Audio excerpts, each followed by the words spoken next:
It doesn't happen with a fall, or a diagnosis, or a doctor's warning. It happens in a moment so quiet you barely notice it. You stand at the bottom of the stairs. You look up, and for the first time in years, you decide not to climb. You tell yourself, just for today. I didn't sleep well. My knees hurt a little. I'll take the elevator just this once. But that once becomes twice, then 10 times, then always. And without ever saying the words out loud, you make a decision to go around the challenge instead of through it. No one claps, no one notices.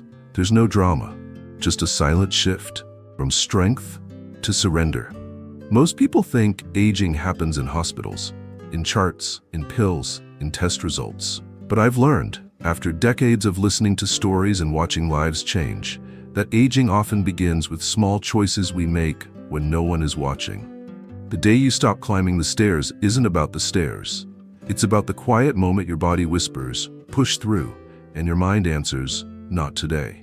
That may seem innocent, even reasonable, but what if I told you that moment might be the first signal your body is giving up something it may never regain? Because the stairs are not just steps. They are a test of balance, of lung capacity, of leg strength, of heart resilience, of mental determination. And when you choose not to take the stairs again and again, you slowly send a message to your body. You don't have to fight anymore. The body listens. It adapts. It makes your muscles a little weaker, your lungs a little smaller, your heart a little slower, and your courage quieter. Not because you're old, but because you stopped asking your body to show up. I know it sounds harsh, but this isn't about shame, it's about awakening. Because if you can recognize that moment, the moment you started choosing ease over effort, protection over progress, then you can choose again. You can climb again. Even if it's just one step, even if it hurts, even if it's slower than it used to be.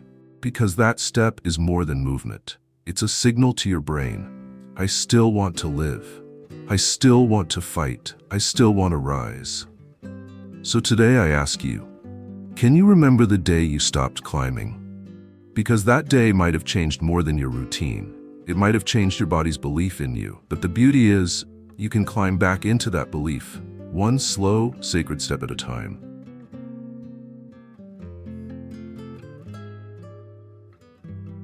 There's something most people don't know about the body after 60. It doesn't just age, it listens. It watches how you live, and it adjusts itself accordingly. So when you stop taking the stairs, day after day, week after week, your body quietly says, we must not need this strength anymore. And it begins to let go. Not all at once, not loudly, but in the background, slowly, silently. The muscles in your legs begin to shrink. The tiny stabilizer muscles around your ankles and knees lose their sharpness. Your bones, once reinforced through weight-bearing movement, begin to thin. Your balance, once automatic, becomes unsure. Your heart, it doesn't get the challenge it once did to beat harder, to adapt. So it becomes more passive. Your lungs, they don't expand as deeply. You breathe, yes, but you don't oxygenate the same way anymore. And then one day, you notice it.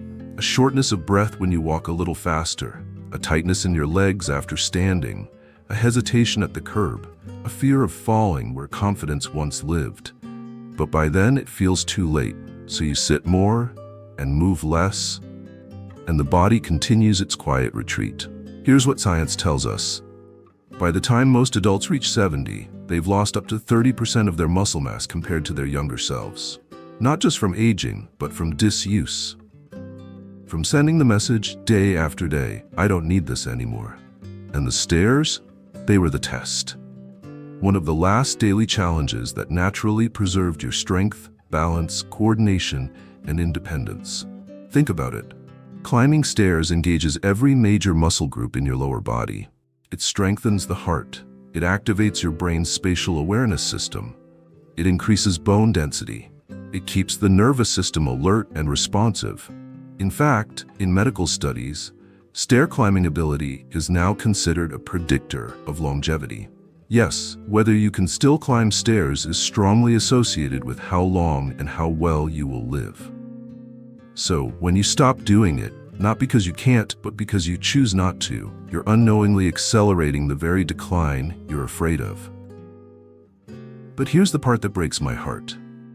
Most people don't stop climbing because they're lazy. They stop because they're tired, because they've had a fall once, because the stairs seem like a threat. They stop because the world tells them, take it easy, you're getting older.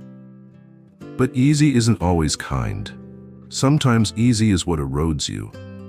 You don't need to sprint, you don't need to run up flights like you did at 30, but you do need to keep signaling to your body, I still use this. I still need this. Please keep it alive.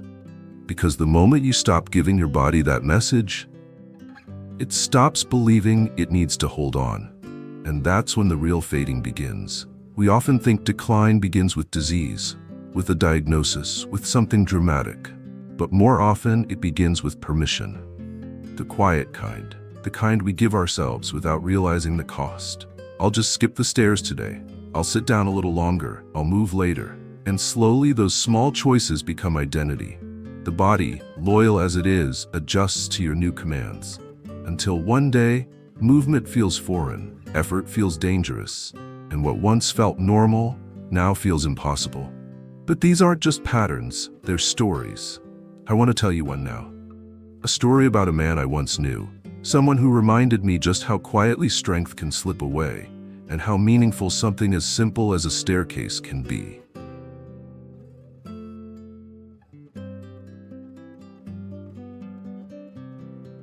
His name was Mr. Langley. He lived 2 houses down from me, in a small red brick home with a wooden porch and 3 concrete steps leading to the front door. When I moved into the neighborhood, he was in his early 70s, sharp, kind, and fiercely independent. He had a little morning routine I came to admire. Every day at 7 a.m., like clockwork, Mr. Langley would open his door, step down those 3 front stairs, and walk 2 laps around the block. Rain, wind, or sun, it didn't matter. He carried himself with quiet discipline.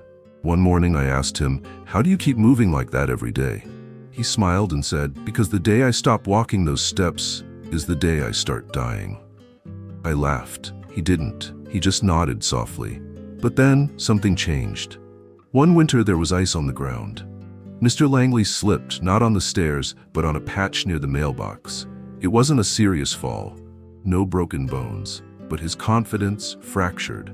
After that, he became more cautious. His walks became less frequent, and slowly I noticed he stopped stepping down those stairs. At first, he waved from the doorway, then from the window.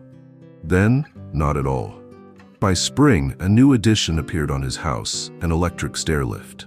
It made sense. He was getting older. Everyone supported the idea.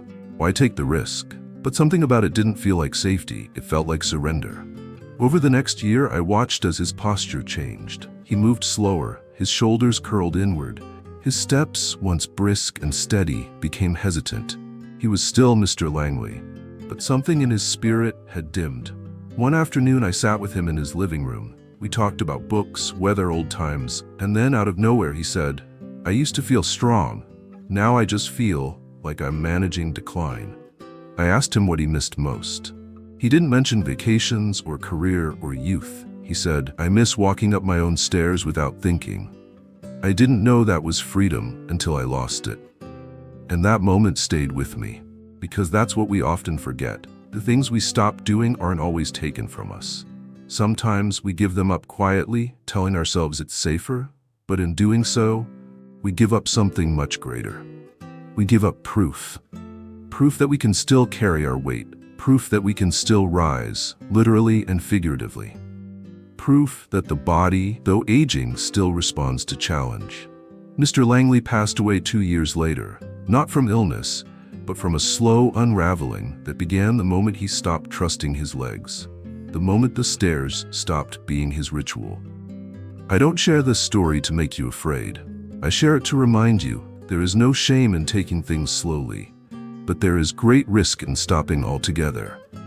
Because climbing stairs isn't just physical. It's a message to your entire being. I still engage, I still try, I still care about staying strong. And the day you stop climbing may be the day your body stops waiting for your permission to fade. But here's the good news.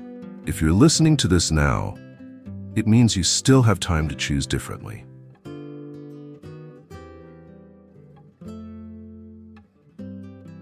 Mr. Langley's story may sound simple, but if you listen closely, it wasn't really about stairs. It was about something far deeper, the slow surrender of trust in one's own body.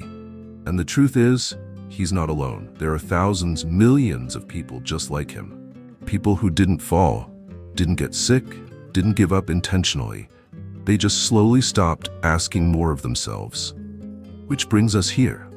You see, the body may be physical, but decline often begins in the mind. We're told to listen to our body as we get older, to rest, to be gentle, to avoid strain. And yes, that matters. But there's a difference between kindness and avoidance, because when you stop climbing stairs, it's rarely just about your knees or your breath. It's about fear. Fear of falling, fear of looking weak, fear of pushing too hard, fear of the reminder that you're not as young as you once were. So instead of facing that fear, many people back away from it, choosing easy as a form of self-protection. And at first, it feels smart, comfortable, even responsible. But over time, that ease becomes a prison. And what begins as protection turns into limitation. Let me ask you this. How many times have you chosen the elevator, not because you truly couldn't walk up, but because something inside whispered, what if I can't? What if I get out of breath? What if someone sees me struggling? What if I lose balance? That what if is the voice of fear. And the more you obey it, the louder it gets. Psychologically, it's called learned helplessness, a condition where we stop trying, not because we're incapable, but because we've convinced ourselves that failure is inevitable.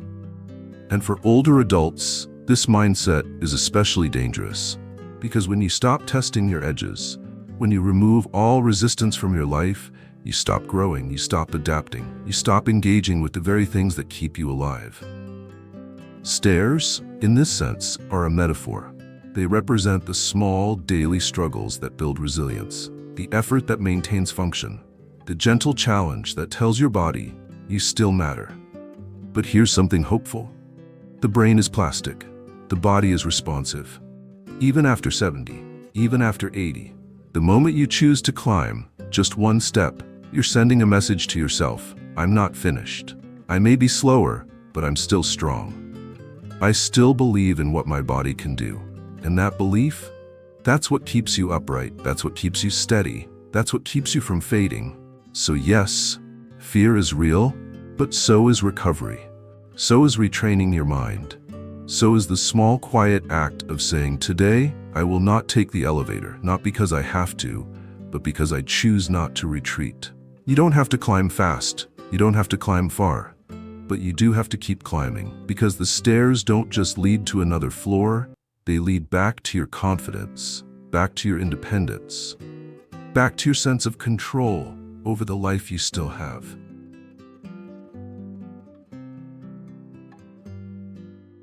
So yes, there will be days when the stairs look tall, when your knees ache, when your energy is low, when the easier choice seems kinder. But before you choose ease again, let me remind you what's really at stake. Not just steps, not just effort, but something more sacred than that.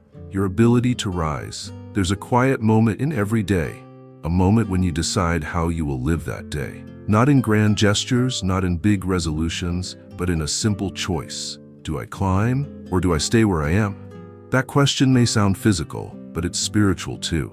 Because climbing stairs isn't just about mobility, it's about momentum. It's about reminding yourself, I am still moving, I am still choosing, I am still alive. And the day you stop climbing, if you're not careful, can become the day you start shrinking.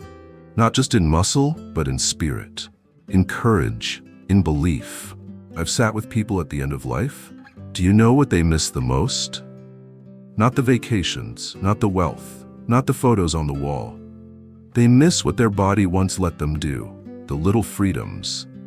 The ability to move without fear, to reach a top shelf, to tie their own shoes, to walk up the stairs and feel their heartbeat, not out of fear, but out of vitality.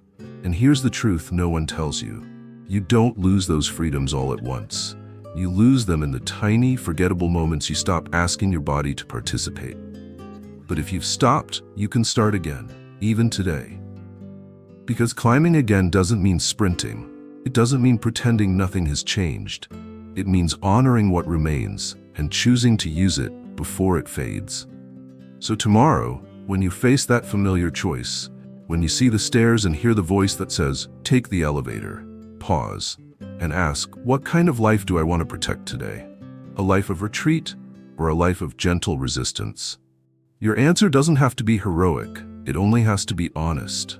Because healing is not found in avoiding difficulty. It's found in engaging with it, gently, consistently, lovingly, and one step at a time. You don't just keep your health, you keep your dignity, you keep your presence, you keep the part of you that refuses to quietly disappear. So if this message has stirred something in you, even a flicker, don't let it fade. Act on it. Climb, even if it's one stair.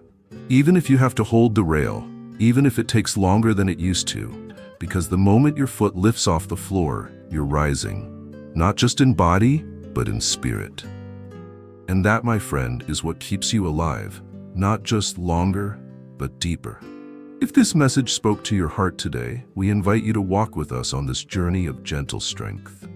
Subscribe to Golden Pathways, where growing older means growing wiser, not smaller, because the stairs are still there, and so are you.